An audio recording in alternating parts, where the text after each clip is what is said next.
possiamo permettere un altro lockdown? Secondo me no. Ci possiamo permettere che i ristoratori chiudano? No.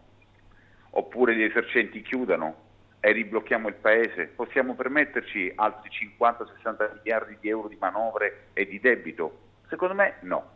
Credere nella scienza perché non possiamo permetterci altre chiusure, quindi Green Pass obbligatorio anche per entrare in azienda. La proposta, destinata a gettare benzina sul fuoco del dibattito aperto sul pass, è quella fatta da Confindustria al governo Draghi, che si appresta a varare le nuove misure per contenere i contagi trascinati in alto dalla variante Delta. Perché il datore di lavoro è responsabile civilisticamente e anche penalmente. E pertanto è corretto che un datore di lavoro sappia chi è vaccinato e chi non è vaccinato.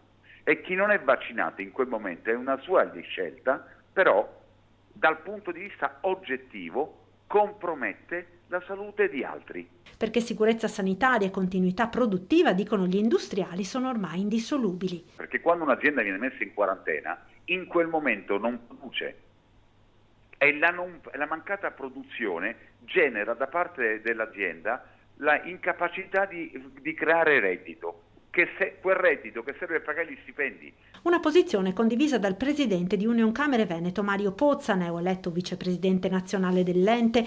Questa proposta di Confindustria, scrive Pozza, ha l'obiettivo di fare il possibile per evitare che si creino dei focolai, costringendo poi le aziende al blocco della produzione, che ha costi altissimi.